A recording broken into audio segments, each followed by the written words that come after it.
G'day and welcome to the Grow a Small Business Podcast. I'm your host, Troy Truen. Each week, we speak with an owner who has grown a business with 5 to 30 team members to something bigger. Diving into their numbers and unearthing the pain they've experienced, we explore what they did to overcome each barrier and what they would do differently from day one. Let's get into it. Welcome, everyone. Today I'm interviewing Alan G Crone from the Crone Law Firm based in Memphis, United States. Thanks for your time today, Alan. How you doing, Troy? It's nice to be here. I'm doing great. Let's start with how we know each other. Liz Kelly, your PR person, reached out, thought you'd be a great guest to have on the cast. That's right, and I hope I live up to the billing. Tell our audience a bit about your business, what it does and how it makes money. We are an employment law firm in Memphis, Tennessee. We have offices in Memphis, St. Louis, and Chicago, so we kind of go up the Mississippi River a little bit. And we represent employees, executives, and entrepreneurs in legal matters that affect their ability to make money. And we're trying to transform the American workplace one case and one client at a time. We've been in business. I've been practicing law for 30 years, but this firm has been around since January 1st of 2016. Yep, great. 2016. And you've got a book, The Law at Work, 5 things small businesses should have to protect their assets and probably don't. Do you want to maybe talk a bit to that and then tell the audience where we'll link through it in the show notes where they can get a copy of that? Sure. The Law at Work is really kind of a handbook for professionals and executives who have employment law issues, whether personal or maybe their business has employment law issues. And so what I tried to do is break down the law at work, make it understandable for non-lawyers. The book is about that thick. If it were written for lawyers, it would be several volumes because you got to say more than you really need to say. But there are a lot of anecdotes that illustrate the points, and hopefully it makes it approachable so that if somebody has an issue, they can read that and translate it into at least what their options might be, or gives them a good foundation to go consult an employment lawyer and kind of already know the lexicon, if you will, and be able to ask more intelligent questions and feel empowered to do that. Yeah, fantastic. And how did you start out? Well, that's a long story. I started after law school at a couple big firms, as you do, trying to find myself. For a long time, I was a politician who had a law license. I was really involved with local and national politics here in Tennessee and really enjoyed that. I have a passion for that, public service. And I kind of knocked around doing that for a long time and really had a series of law practices with some friends of mine. And about 2015, I was on the city council here in Memphis, and one of my good friends was elected mayor, and he asked me to come and help him in the mayor's office. And at the time I had a law partner, and I really couldn't just let go of my firm. I started this firm in 2016, moved downtown, I'd be near City Hall, and really got serious at that point about doing 2 things. One, really niching down into employment law and becoming known for something other than just being a lawyer, which is almost being known for nothing. And then the other thing is trying to scale and organize my practice so that it wasn't dependent on me being in the office every moment of every day. And that was a kind of a happy coincidence because it really set me on the path to operating my profession like a business and scaling it so that I'm driving the business, not working in the business. That's 2 genius moves there, Alan. What was the catalyst for both those ideas? 1, to niche down, and 2, to take the dependency off you? Because that is really, both those things have added a lot of value to your business. How did those 2 ideas come about? The first one, niching down, took a lot of convincing on my part. I've read all kinds of business books and I've listened to podcasts like yours, and I knew intellectually that it would help me to niche down. But I had a really good local public relations person, Beth, ABO Consulting. She was after me for years. She said, you really need to specialize. She didn't call it niching, but said, you really specialize so that we can market you better. And I kind of hung on to a depression era mentality that I don't want to give up any kind of work. But once I said, okay, the move downtown helped with that because I wasn't trying to play into another lawyer. I'd always had partners who did other things, and we were trying to create a cross-selling and that sort of thing. But once I started telling people I just do employment law, as you know, it's almost magical. The business really starts to pick up once you do that and people really understand who I was. I really give Beth all the credit for that because she was really after me to do it. And then once I did, it really took off. And then becoming a CEO rather than just another practitioner in the firm really came out of the happy accident that I was the mayor's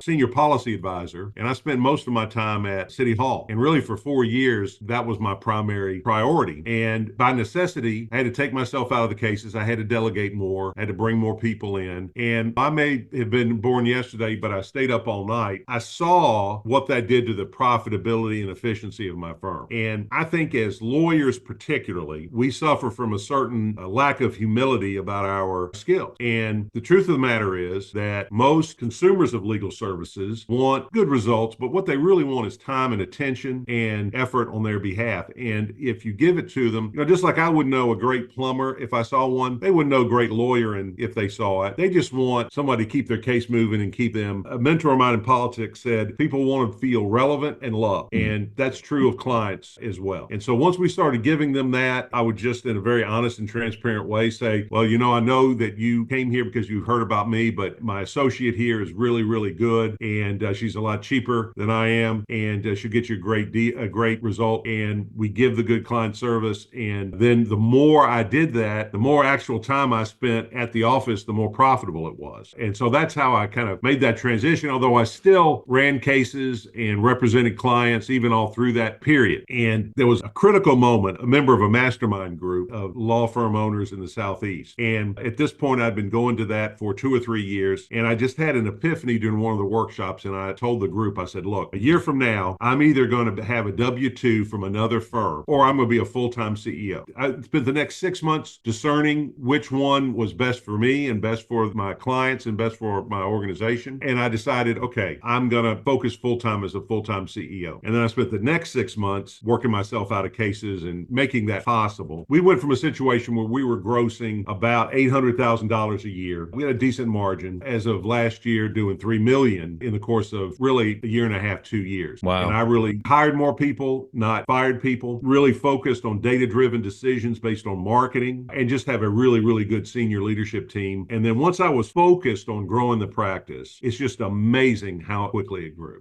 Was your focus then shifted to not just managing the leadership team, but business development and quality control, like obviously hiring great people, but also making sure they're trained as well to quality control? Correct. Now, I'll say I probably erred at the beginning with our operational departments, finance, intake, marketing, operations. And over the last year, I've kind of swung back to doing more of the quality control, legal operations functions to make sure we're working on processes and systems and all that sort of thing. And my attention kind of pivots a little bit like that. I'd like to hire a director of legal services who could just focus on the quality control. That's in my plan for the next year or so. That's great. Just back on your earlier point about niching down, certainly made that mistake. My first few businesses starting late 99, we were doing everything, anyone in our web design development company, basically jack of all trades, master of none. But once you get clearer, your marketing is one thing that gets much easier. And also you get a whole lot of efficiencies, both in hiring the right team members, but also just producing the work. So it's a very, very smart thing to do as early as you can. Well, and the other thing I would say as an employment lawyer, I think it's very, very important, whether you're a law firm or a doctor's office or a manufacturer, that your business has a mission. And it's hard to have a real mission in a generic company. As a law firm, being able to say our mission is to help employees, executives, and entrepreneurs, that helps our marketing, but it also helps having good alignment with employees and team members. And that lack of alignment, I think, leads to lots of, at least here in the States, leads to lots of lawsuits that if you start with good alignment,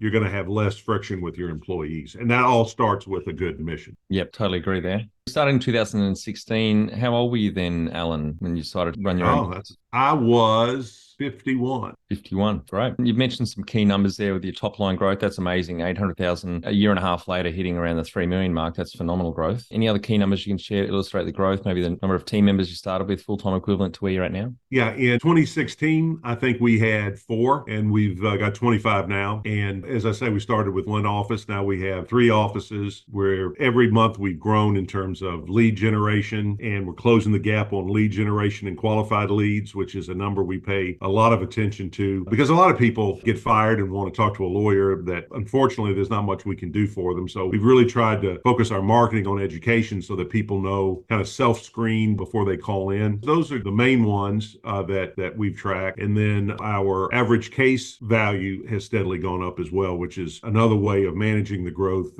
Work on the same number of cases, but have them be more lucrative. That's also very helpful for the bottom line. It's great that you are so data driven, but also a lot of legal people can jump out, start their own shop. They might grow to 2, 3, or 5 people because they've still got that very much technician's mentality. They don't want to do the job as a manager eventually and hire managers to do the managing and just be the entrepreneur. So it sounds like you've got some really good perspectives on how to grow your business. Yeah, I think if you've got that technician mindset, I'll put it this way. I was trapped at between 750 and maybe 1.2 in a good year. That's about all you can do if you're a technician. And when I jumped took myself out of the equation, took myself out of the center of hub and spoke wheel, and had a number of different tips of the spear, so to speak. Let them do their thing. Let them be great. And my job now is to promote the firm and make sure the firm is profitable and give these lawyers a great place to work and to practice and to thrive. And that's one of my KPIs is kind of an amorphous thing, but I kind of keep track of what I call elevated moments when I can help one of our team members elevate, whether it's mentoring them on how to approach a case or getting them connected with somebody that can advance their practice. Those are the opportunities that I'm looking for. When was the moment you felt like you had succeeded? I'll let you know. Half the people answer like that. Seriously, January of last year, I looked back over the first full year that I was CEO, and I looked at some of the stretch goals that we set at the beginning of the year, and we reached a lot of them or came within that margin of where we needed to be. And I thought, this isn't just smoke and mirrors. I'm making a difference. And what's great about it is I'm doing just those things that I like to do and that I'm good at doing. Most days I feel guilty that I'm not really working very hard. And I'll tell people that. They say, what do you mean you're doing this, that, and the other, and you're here until whatever? I said, well, I just don't feel like I'm working. I'm having a lot of fun doing it. That's kind of a trope that you hear from consultants and so forth. But once you feel that chord, you get it right once or twice, not every day, but you know it can be done. I know it can be done, and I'm chasing that dragon every day.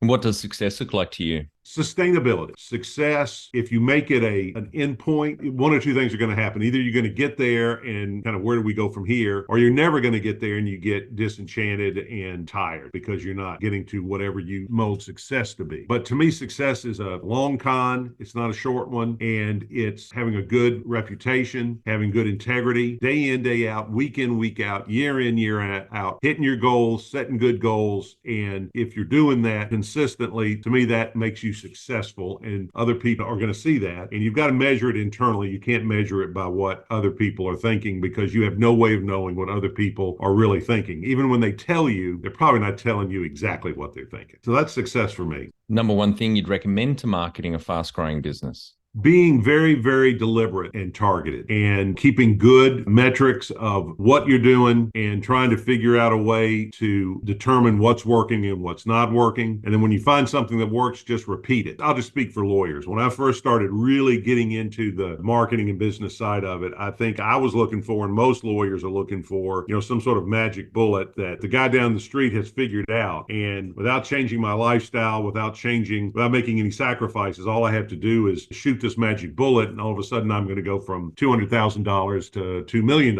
And it's just not that simple. It's doing consistently something every day and finding that sweet spot where you give things long enough to know whether they're really working or not. Because you can't just say, well, I put that ad up on Facebook for 2 weeks and nothing happened. That's not nearly enough time. And going too long with a failed strategy. You got to figure that out and find a good marketing person that you can trust and trust them, do what they say. And 6 months to a year is an adequate amount of time to see whether you're really getting there. And again, the more you know who your customers are, your clients are, and what their pain points are that you're fulfilling and can speak in that language, the more desirable you're going to be. Because if you can identify a person's problem, they assume that you know how to solve it. That's what we try to do, is we really try to speak to our target market. And it's tough. It's the old adage, half your marketing and advertising works, you just don't know which half. Yeah, that's right. Half your advertising budget's wasted. You just don't know which leverage 50%. It's a really good point on marketing. It's only something I really learned 4 or 5 years ago from a good friend and past guest, one of the early ones we had on, James McGregor from Biteable, which is Canva for video, basically. They're doing really well, over 100 team members now. But he's been very big on marketing. He's been involved with some big companies over the years. And his mantra is test, test, test. You've just got to try things and, to your point, give them enough time and then turn off things that aren't working and double down on things that are. It reminds me of a story probably 15, 16 years ago when I was living in Melbourne, just before my ex-wife and I moved to London. We went and visited one of her friends, and her husband was a builder. He's just moving out of the building space and had this business partner in this company where they built gazebos, little outdoor patio things with roofs on them. And they had the rights to use the ColourBond steel, which is a certain type of roofing here in Australia. That was becoming quite popular, and they went through quite a few sales and marketing people internally. And finally, this guy came in talking about it. I said, "Oh, where do you get most of your business?" He said, "Oh, it's a funny story. Our sales and marketing manager pretty much just comes in and reads the newspaper all day now because he's nailed it. He's found the one thing that worked for us." And he told me what it was. We never would have thought this was it. But obviously the key message was that this guy tested, waited long enough and found the right thing. So for them, they used to have the physical gazebos in the shopping malls and hand out flyers and try and stop people. He just tested a whole lot of different things. And the thing that worked, they removed the gazebo in the end. And all they did was put a color banner up in the shopping malls. And that was more great attraction than actually having a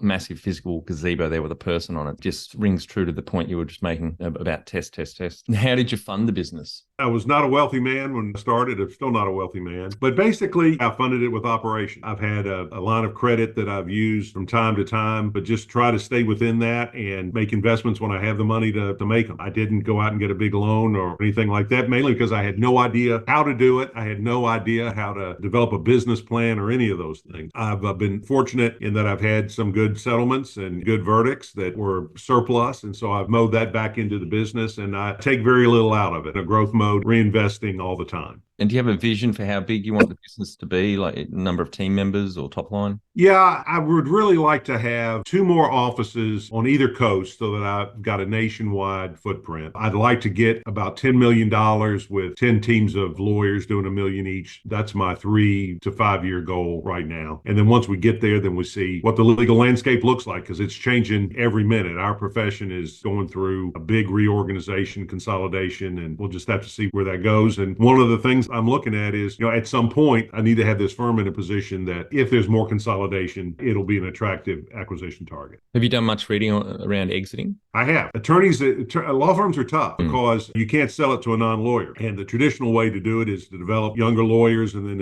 eventually sell it to them. But with the influx of venture capital into the legal space here, there's a big push for non-lawyer ownership of law firms. The best way, whether it's to another lawyer or to a venture capital group, you have to have a business that can run without you, that's not personality driven. And that's my goal, is to get to that point where somebody would say, "Well, what do you have to sell me?" And I said, "Well, I have this sales funnel that works. I have processes that work. I have a reputation that attracts clients, and a system for somebody else other than me to actually perform the work." That's my ultimate vision. Have you read John Warrillow's books, Built to Sell, The Art of Selling a Business, and The Automatic Customer? No. I shall send those through to you after this, but I'd also highly recommend listening to his podcast. It's been going for about 8 years, Built to Sell Radio. It's phenomenal. I listen to 2 or 3 episodes a week. And I think, particularly being a lawyer, there's a lot of things that will fall out of that, even for your own exit traps that people have fallen through in not just the legal agreements, but other ways of framing up their exit, etc. So I'll shoot that through to you after this. It's a really good resource. And we've had John on the podcast. I'll send you that episode as well. It's about 20 minutes on our Quick Fire Friday.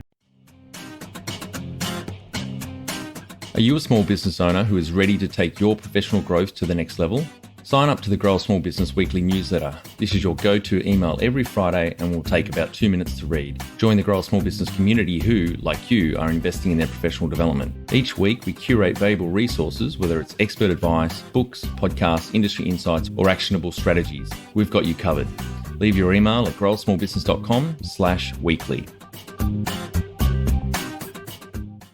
If you were to start up today with plenty of funding, would you go into your industry? Probably not. Not in the way that I did. At first, tried to build a law firm based on what I knew. And so I was building a law firm of the past. And if I were going to go into this now, I would try to figure out what the cutting edge law firm is going to look like in 5 years and model after that. I would probably be more virtual than I am. And I would probably, and I may still do this, add non-legal services to the mix as a revenue enhancer. And it's hard to say things were different. They wouldn't be the same. And And if I were just getting into it now, I don't know, because right now I would be looking for other challenge. And so if you said, well, would you start another business? Would it be another law firm? Not now, because I would really like the challenge of doing something different. But that doesn't mean that 20 years ago or 30 years ago, I wouldn't have gone to law school and tried to set out to be a lawyer. But what a lawyer is just like a stockbroker. Stockbrokers don't exist. That profession is gone. Now they're financial advisors and investment bankers and that sort of thing. I've got lots of friends that started out as stockbrokers who are now financial advisors that if you ask them that question, they would say, well, if I knew that my financial model was going to be torpedoed, yeah, I would do something different. Same thing with lawyers. We have the best monopoly in the world. The American lawyer has the best monopoly in the world. Only we can go into court. Only we can represent people in the legal process. And mark my words, Troy, within 5 to 10 years, American lawyer is going to give that up in favor of venture capital, and society is going to be worse off for it, and lawyers are going to be worse off for it. And what's your take on AI? I read, I think it was a few months ago, there was the first case in the US where an AI was able to represent someone. It was a small court. It wasn't a big court, obviously. What's your thoughts on what AI is going to do for your profession? Well, there's a maxim right now that says that no one's going to be replaced by AI, that you're going to be replaced by somebody who knows how to use AI. And that's kind of glib. Maybe judges might have to worry about that. There are platforms now and have been for some time where you can submit your case to AI judge, and the judge, that the program will give you a result. I'm not going to say that I have a clear vision on that. I don't think that, I'm not one of these people that thinks that automation, whether it's physical automation or AI, is going to supplant human being, because the capability of the human mind is so complex and so advanced. I got to believe that we're hundreds of years away from a piece of AI being able to really do what the human brain can do. But I do think, just as computerized legal research in the 80s and 90s revolutionized what an associate attorney does, I think AI will further revolutionize that. It certainly is more efficient at reviewing documents and selecting documents, doing legal research, that sort of thing. But I think one thing we learned from the pandemic is human beings are social creatures. And I don't think that we're going to let ourselves get that replaced in the intellectual pursuit. Perhaps so. But my question then will be, well, what's everybody going to do? Exactly.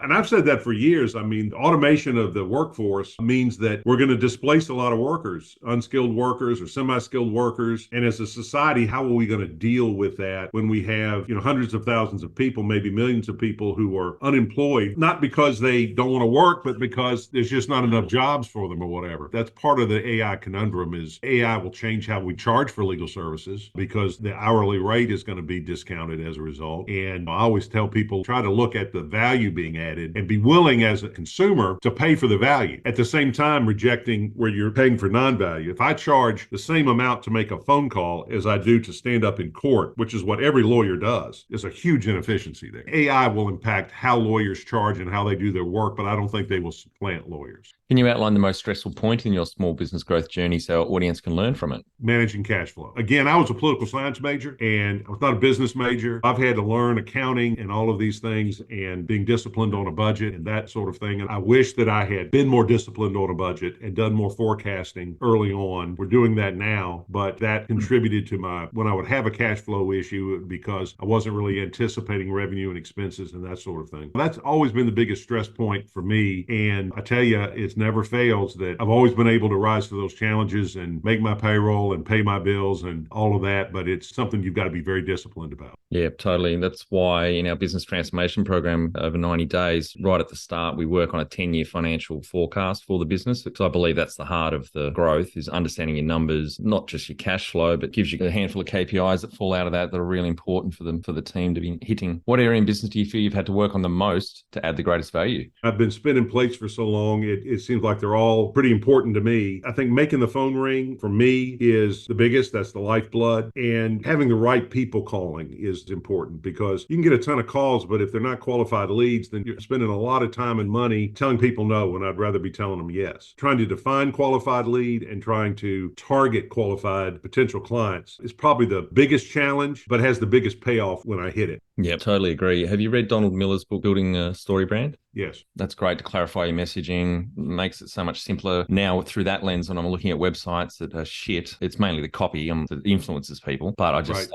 start shaking my head because I used, until a year or so ago when we found that book, we were making all those same mistakes. So it's a great you're across that. What have you enjoyed the least about managing fast growth? The lack of the ability to reflect. I mean, when you're growing fast, I don't have as much time to sit back and plan my next move as I used to. I tend to be more reactive. I've been trying to slow those things down. Only way to do that for me is to get up earlier and use that time for the reflection time. And that's been the hardest thing for me is as we've grown, to have confidence in the growth that's going to sustain itself and then to make time to reflect and plan out what the next 2 or 3 moves are down the chessboard. What do you love most about growing a small business? I just love the challenge of it. I love the people. I love helping my clients. I love helping my team members succeed and grow. Frankly, I like setting a goal and then reaching the goal. It's just a very satisfying thing. And I probably like those things more than making money. And it shows because that's one of the reasons why I reinvest so much is I would much rather have the accomplishment than the money. And every year the money gets a little bit bigger. That's good. And either reinvestment gets bigger or dividends get bigger. But that's not nearly as you could give me an annuity that would take care of all my physical and spiritual and aspirational goals. And I wouldn't be nearly as happy as I am not having nearly that much money, but getting my hands dirty and getting results for people. One of our value pillars is service. And it's not just giving service, it really is being of service 360. I want to have good ratings and good reviews for my opposing counsel and opposing parties. I want them to say, yeah, Crone Law Firm is tough, but they're professional and they're courteous. And it's a pleasure to work against them. It's a challenge, but they don't make it personal. So if I can have that kind of impact, to me, that's success. That's what I'm shooting for. What has been the biggest mindset shift for you in your small business growth journey? Without doubt, the shift from being a lawyer to being a CEO, giving myself permission to do that and to not feel guilty about it, not feel like neglecting something, but in the way it gives somebody else the ability to shine. And because everybody wants to be the hero, and why should I hog that? And that's been the biggest mind shift, 100%, is that it takes discipline every day to keep it because I'll see a case and I'll think, oh, I'd love to be involved in that. That looks like a lot of fun, or I could do that so much better, or any number of other thoughts like that. And I've just got to remind myself, no, I have a role. As long as I have this role, I need to stay in that role and only come out of it when it helps the larger organization. The number one habit you think a small business owner needs to develop and maintain? Discipline of schedule, understanding where you add value and staying disciplined and staying within that role, because I've got to have time to deal with issues. I've got to have time to look down the road, to investigate things, to add my value. And if I'm not disciplined in that, I can look, and I've done it. I mean, I can look up and at the end of a week and look back over the week and say, man, why was I in this meeting? Why did I go to that hearing? Why did I spend this time doing whatever? And it's because I wasn't disciplined and keeping my calendar straight.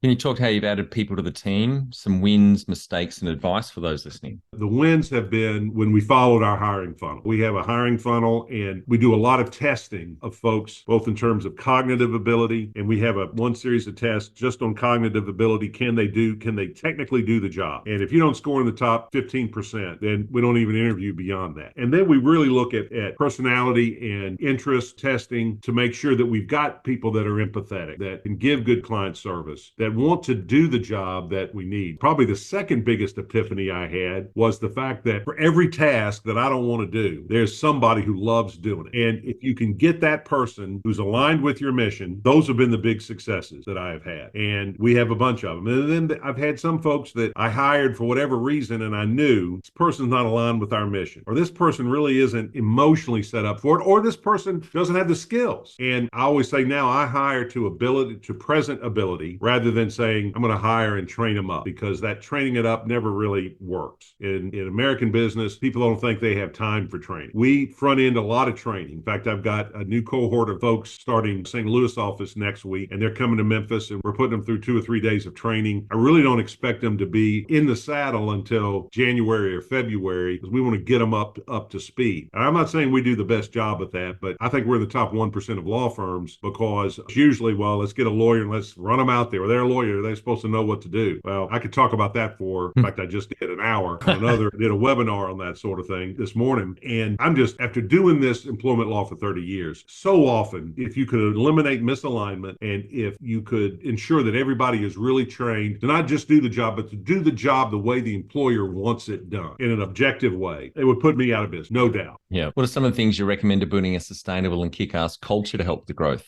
Well, you've got to be intentional about it. It's not good enough to to sit in a retreat and you come up with a mission statement and you come up with values and core values, or we call them value pillars, put them on a poster and point to them every now and then. You've really got to work hard inculcating that into your group. And part of that means pointing out when you've got good culture success, you've got somebody that we call them client champions, where you have somebody that really did a great thing in reliability or service or excellence or whatever it is, and then pointing out in an appropriate way when they're not hitting that, and being able to come back to that when you're correcting someone or coaching someone. And hey, Betty, you were late 3 days this week. One of our pillars is reliability. That's not being reliable. We got to rely on you to get here. What's going on? I think in business in 2023, our dads grew up in a workforce that was populated by people who had fought in the Second World War. And so it was very militaristic, and chain of command, all of those marching orders. I mean, just all those business terms that were military related. And the ideal was, well, I tell you to take that hill, you need to take that hill and don't talk back to me. That's not the social paradigm we're in now. People have way many more options on where they work and how they work than they did just 4 or 5 years ago. If you want to get the best people,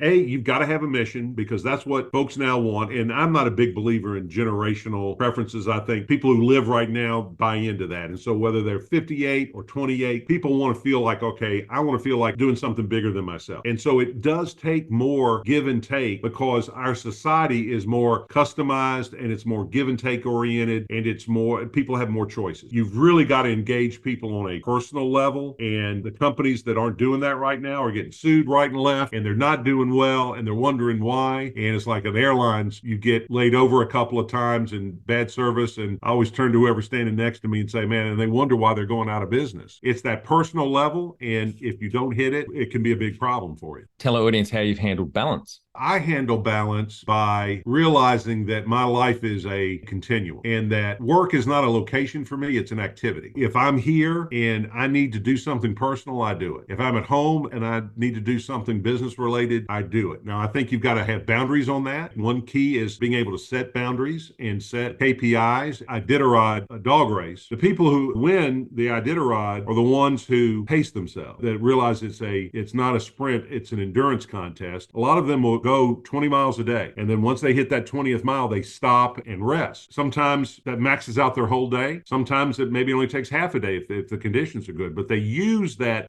time to kind of rejuvenate and have that balance. As a result of that, we have a question: did you get your 20 miles today? And if you've decided on the front end what your 20 miles are, and you get there and it's 3:30, well, then maybe it's time to do something else, so that when you have to be here till 10 o'clock at night and do 40 miles, because that's what it's required, you got some gas in the tank for that. People having the aptitude for their job so that they're doing things that aren't constantly draining them from a psychological standpoint, that also helps to establish balance. If you're an introvert and you're having to work the front desk all day and deal with people, and that just drains you, A, you're probably in the wrong job, but B, you certainly can't do it every day, because eventually you're going to just completely run out of gas. You got to do something to put the gas back in the tank. Yeah. Professional development. Have you invested in yourself? Obviously, there's a lot in the legal side, but I guess more on the business side of things. Have you invested much there? You said you're part of a mastermind. I've spent incredible amount of time and money. I read as many books as I can. I have a ton of consultants and advisors that help me with it. And then I go to a lot of seminars and listen to a lot of podcasts. And that's all part of trying to be humble and realize I don't have all the answers. And the more I do that, the bigger dividend that pays. And I tried to do that with, the firm does that with its other team members, is they're a team leader, giving them some leadership training. If they're lawyers, making sure they've got top-notch continuing legal education to go to, that sort of thing. Because, to stay innovative, you've got to stay cutting edge. And the only way to do that is to get outside yourself. Yeah. And have you had mentors along the way? Sounds like you've had coaches, paid coaches, but have you had mentors? I've had a few mentors. Now, I'll say early on, I didn't have that many. I think I told you at the beginning, I started my own practice with a friend of mine very early when we were in our late 20s. We didn't know what we were doing. We had no adult supervision. We made a lot of mistakes. We coined the phrase, experience is what you get when you don't get what you want. And we got a lot of experience. Now, as I've gotten older, I've tried to be a mentor to other folks. And I have several mentors that they may not realize that they're my mentor, but I get on the phone when I have an issue and I call them and bend their ear, and they're very gracious to answer my questions and help me along. You have a board of directors or advisors? I do not. I did for a while, and I probably really didn't know how to use it. That's something I'd like to get back to, but I don't right now, and I probably would be better off with one. All right, Alan, we're on to our final 5 questions. What do you think is the hardest thing in growing a small business? Having the courage to do it, keeping the faith day in and day out. In our modern society, we're all kind of conditioned to think that setbacks are not the norm. That if you get a setback, that's terrible. Well, that's part of life. We live in a fallen world. Nothing is perfect. You've got to be able to deal with those setbacks. But when you get setbacks, you got a bad week, you can't throw in the towel because you've had a bad week, and you got to keep going. And I've got a lot of friends that when the going got tough, they decided, look, this is not worth it. And they exited stage right. If that was the right decision for them, fine. But I think that's the hardest thing about being an entrepreneur. Favorite business book which has helped you the most? I got to say Good to Great. Yeah, Jim Collins, awesome book. Yeah, I mean, that's chalk. That's very, very basic. But because it's so basic, that's why it's my favorite. I have a shelf full of them that I give my entrepreneur clients. If they haven't read it, I pull it off the shelf and I say, go read it. And they all thank me for it. Yeah, one of my favorite quotes is from that book, which I'm sure you'd well know. People aren't the most important asset, the right people are. So get the right people on the bus, the wrong people off the bus, and something that a lot of people miss, right people in the right seats. Such a great quote from that book. Yes, sir.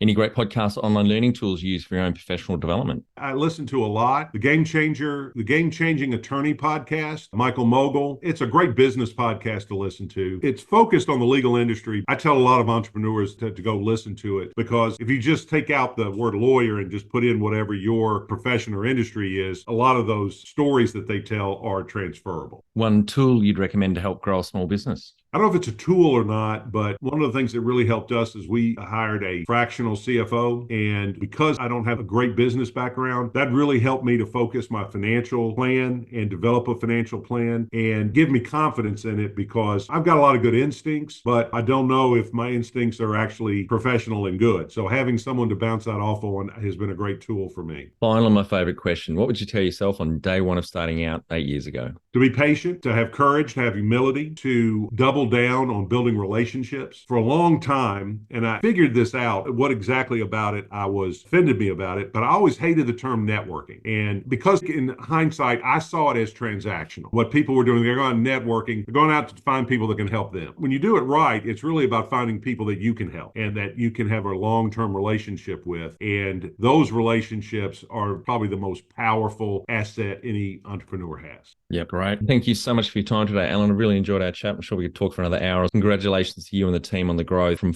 starting with a team of 4 to now around 25 and some great growth aspirations and phenomenal growth on the top line in 18 months from 800,000, pretty much quadrupling that. So congratulations. Thank you. I enjoyed being here. Enjoyed talking with you too. And as I said offline, next time you're in Memphis, let me know. Will do. Got a lot of cities to visit with past guests in the US. Yeah, I've just added Memphis. And for our audience, we would greatly appreciate a review in iTunes or whatever platform you listen to us on. More reviews means we bubble up higher in iTunes, etc. So more business owners looking for podcast help with their growth will find us.